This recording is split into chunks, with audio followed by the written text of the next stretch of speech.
Hi friends, how are you? A very good morning to all of you. Today is September 15। चलिए देखते हैं आज क्या था। एक पेज वन पे आपने देखा होगा कि डिफेंस इंडस्ट्रियल कॉरिडोर्स की बात हो रही है। ये हम ऑलरेडी दो लेक्चर्स में देख चुके हैं, बट थोड़ा सा ही है तो इसलिए मैं इसमें ले आया हूँ कि गवर्नमेंट ने जो सेटअप किए हैं डिफेंस इंडस्ट्रियल कॉरिडोर्स, आपसे पूछा जा सकता है कौन से स्टेट्स में किए हैं। वो है उत्तर प्रदेश एंड तमिलनाडु।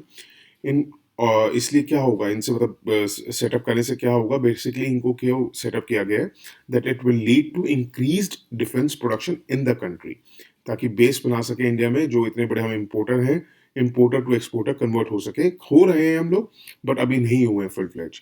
तो जो भी पीएम सीएम या कोई मिनिस्टर्स अगर कोई ऐसी रैलीज में बोलते हैं तो उसको सीरियसली मत लिया कीजिए। We are still an importer. Page one पे एक नेट जीरो एमिशन का था, एडिटोरियल पे भी दे रखा था नेट जीरो एमिशन के बारे में। देखिए उसमें इतनी डिटेल में नहीं दे रखा है एडिटोरियल में। आपको मैं बताता हूँ नेट जीरो एमिशन क्या है और इंडिया के इसके ऊपर व्यूज क्या है, इंडिया ने क्या स्टेप्स लिए हैं, क्यों इंडिया मना करता आ रहा है। 21 का अप्रैल का एनालिसिस सुनिएगा, आपके सारे डाउट्स क्लियर हो जाएंगे। उसको सुनिएगा, समझिएगा। जिन्होंने सुन रखा है उनको दोबारा जाने की जरूरत नहीं है, जहां नोट्स बनाए उसको रिवाइज कर लेना।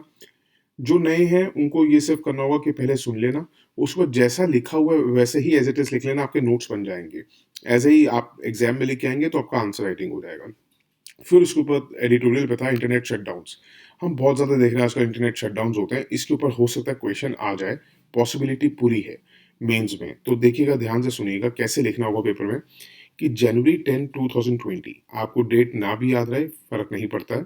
सुप्रीम कोर्ट ने कहा था access to information via the internet हमारा एक फंडामेंटल राइट है अंडर इंडियन कॉन्स्टिट्यूशन। ठीक है। और उन्होंने केस ऑफ अनुराधा भसीन, ये केस जरूर याद रखना, केस जरूर मेंशन करना आपने, कि Anuradha Bhasin versus union of India case में भी टॉप कोर्ट ने रूल किया था कि कोई भी अगर आप इंटरनेट एक्सेस पे रिस्ट्रिक्शन लगा रहे हैं, वो एक तो टेम्परेरी होनी चाहिए, लिमिटेड इन स्कोप होनी चाहिए, लॉफुल होनी चाहिए और नेसेसरी होनी चाहिए उस टाइम के हिसाब से। समझ रहे हैं बात को? तो कोर्ट ने रीइटरेट किया था कि गवर्नमेंट के जो ऑर्डर्स हैं जो रिस्ट्रिक्ट कर रहे हैं internet access, they are subject to reviews by the courts. ये उन्होंने रूलिंग की थी। रूलिंग बहुत बड़ी थी, अब पूरा लिखने की जरूरत नहीं है। कितना आंसर में लिखना है उस हिसाब से ही लिखिएगा। कहते हैं कि लोगों की एक्सपेक्टेशन ये हो गई थी कि जब ये डिसीजन आया था सुप्रीम कोर्ट का, तो ये जो इंस्टेंसेस हैं, जो चांद मतलब जो मूवमेंट्स हो रही हैं जहाँ पे इंटरनेट सस्पेंशन हो रहा है, तो वो एक रिस्ट्रिक्ट रह जाएगा सिर्फ एक्सेप्शनल सिचुएशंस पे। और कभी कोई पब्लिक इमरजेंसी या कोई पब्लिक सेफ्टी को थ्रेट हो, तभी गवर्नमेंट जो है इंटरनेट सस्पेंड करेगी, ऐसे नहीं करेगी। बट हम गलत थे। हमें these promises have remain unfulfilled. बल्कि अगर देखा जाए तो अगर हमने ये डिसीजन के बाद का जो साल रहा है, उसमें ज़्यादा हमने इंस्टेंसेस देखे हैं जब इंटरनेट शटडाउन हुआ है। ठीक है, उससे पिछले साल, डिसीजन से पिछले साल तो कम थे, डिसीजन के बाद तो बहुत ज़्यादा हो गए हैं। फॉर एग्जाम्पल लिखेंगे जम्मू कश्मीर में, हरियाणा में, उसमें आपको एग्जाम्पल्स दे रखे थे, इतने ज़्यादा केसेस के एग्जाम्पल्स नहीं देने हैं। बट हमें लिखना है for example in JNK, Haryana etcetera. ठीक है, इतना ही लिखना, उससे ज़्यादा नहीं। हमने कहा कि हमने बहुत ज़्यादा इंस्टेंसेस में देखा है कि गवर्नमेंट ने क्या किया कि पब्लिश तो कर दिए ऑर्डर्स रिस्ट्रिक्टिंग एक्सेस, मगर जो वो पब्लिकेशन है ना, वो सिर्फ सोशल मीडिया पे तो आई। बट उन्होंने क्या किया, गवर्नमेंट ने होशियारी क्या की, उन्होंने वो जो चीज़ है ना अपनी गवर्नमेंट की वेबसाइट पे अपलोड नहीं करी। जो इम्पोर्टेंस है ना कि पब्लिकेशन जो इंटरनेट सस्पेंशन की ऑर्डर की है, वो अंडरस्टेट नहीं की जा सकती। क्योंकि जो जो भी एग्रीव्ड है, मतलब सपोज करिए अगर आपको उससे फर्क पड़ा है, अगर आपके एरिया में इंटरनेट एक्सेस को रिस्ट्रिक्ट किया गया है और आपको उससे फर्क पड़ रहा है, तो आप जब तक कोर्ट नहीं जा पाओगे, या कोर्ट तो जा सकते हो, मगर आप उस ऑर्डर की लीगैलिटी है ये इलीगल है क्या नहीं, उसको साबित ही नहीं कर पाओगे, क्योंकि वो गवर्नमेंट की वेबसाइट पे नहीं है। ज़्यादातर क्या होगा, कोर्ट आपको कह देगा गवर्नमेंट को कि चलिए आप अपने गवर्नमेंट ऑर्डर को वेबसाइट पे लेके आइए। गवर्नमेंट अगर वेबसाइट पे जब तक लेके आएगी, जब तक वो पता चलेगा कि इंटरनेट एक्सेस दोबारा शुरू कर दिए। तो इसलिए ये फ़र्क पड़ता है कि गवर्नमेंट का जो ऑर्डर्स हैं, वो वेबसाइट्स पे ना होने की वजह से क्या प्रॉब्लम्स फेस कर रही है जनता। ठीक है? ये इनेबल करता है गवर्नमेंट को to get away with illegal restrictions. अगर कोई उन्होंने इलीगली भी अगर पुट किया है, लीगल नहीं भी होना जो होगा उस टाइम, इलीगली भी अगर पुट कर दिया, तो भी वो लोग चुपचाप निकल लेते हैं पतली गली से। कोई फ़र्क नहीं पड़ रहा है उनको, क्योंकि वो गवर्नमेंट वेबसाइट पे ऑर्डर पब्लिश नहीं कर रहे हैं। इंटरनेट आज के टाइम की देखा जाए तो बहुत बड़ी ज़रूरत बन चुका है। और विदाउट पब्लिकली डिस्क्लोज्ड रीज़न जो गवर्नमेंट आजकल कर रही है, वो क्रिएट करता है trust deficit with the government. ठीक है? उसके बाद आप लिखेंगे कि यूनियन गवर्नमेंट ने आपसे, आप लिखेंगे यूनियन गवर्नमेंट ने क्या स्टेप्स लिए हैं। यूनियन गवर्नमेंट ने भी काफ़ी स्टेप्स नहीं लिए हैं। एक तो उन्होंने इतना स्टैट्यूटरी रिकॉग्निशन नहीं दिया है जो सुप्रीम कोर्ट की डायरेक्शंस थी इन अनुराधा भसीन केस। उन्होंने 2020 में ये ज़रूर किया था, टेलीकॉम सस्पेंशन रूल्स लेके आए थे 2017। उसमें जो क्या किया था कि इंटरनेट सस्पेंशन ऑर्डर्स जो हैं, उन्होंने पुट कर दी थी एक मैक्सिमम उसमें 15 डेज़ का।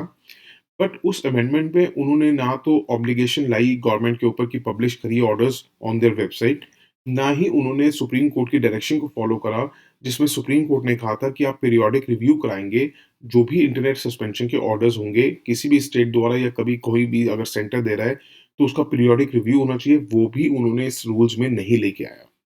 हम एक्सपीरियंस कर चुके हैं, आपको पता होगा सेक्शन 66 ए हमने एक लेक्चर में डिस्कस भी किया था कि आप ये कब से सुप्रीम कोर्ट ने हटा दिया सेक्शन 66 ए को, फिर भी कई पुलिस वालों को नहीं पता, पुलिस वालों तो छोड़ो डिस्ट्रिक्ट जजेस को नहीं पता है कि ये हट चुका है और वो फिर भी सेक्शन 66 ए लगाते रहते हैं। तो इसलिए जब तक स्टैट्यूटरी रिकॉग्निशन नहीं दी जाएगी सुप्रीम कोर्ट के डिसीजंस को, वो एक अवेयरनेस नहीं क्रिएट करेगा। 2020 की बात करें तो इंडियन इकोनॉमी ने सफ़र किया है $2.8 बिलियन लॉस। ये ज़रूर लिखिएगा, ये फिगर्स लिखना बहुत अच्छा रहता है। तो इंटरनेट सस्पेंशन की वजह से, which have affected 10.3 million individuals. ये फिगर लिखने से ना आप बेसिकली एक डेटा पुट कर रहे हैं, रट्टा मारना पड़े तो मार लेना प्लीज़। इंटरनेट अगर देखा जाए तो it is a source of information, entertainment, health care, education, livelihood और आजकल एक दूसरे से जुड़े रहने का तरीका भी है। अब आज सिर्फ ये नहीं कि हिंदुस्तान में, आप दुनिया के बाहर लोगों से भी जुड़ते हैं आज के टाइम पे इंटरनेट से। और इंटरनेट सस्पेंशन जो है ना, ठीक है इम्पोज़ करना चाहिए बट इमरजेंसी की सिचुएशन हो तो ठीक है, ना कि अगर कोई डेमोक्रेटिक राइट्स है जिनका राइट टू प्रोटेस्ट का, अगर वो प्रोटेस्ट करें, जैसे अगर हम किसान के केस में देखें, वहाँ भी इंटरनेट सस्पेंशन होना, ये नहीं कहेंगे कि हम पूरे टाइम। देखिए, कई बार क्या होता है ना कि इंटरनेट सस्पेंशन तब भी कर दिया जाता है, जैसे अभी हमने करनाल वाले केस में देखा है, कि करनाल में अगर वो 5 दिन धरने बैठे थे, तो 5 दिन इंटरनेट सस्पेंड रहे वहाँ पे। तो उन केसेस में ये ठीक नहीं रहता है।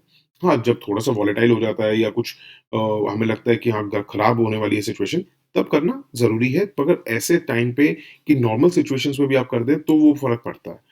और इंटरनेट रिस्ट्रिक्शंस को हम ऑफ़न जस्टिफ़ाई करती रहती है सरकार कि they are limited only to the mobile data services, मतलब ब्रॉडबैंड चलता रहेगा, सब कुछ चलता रहेगा।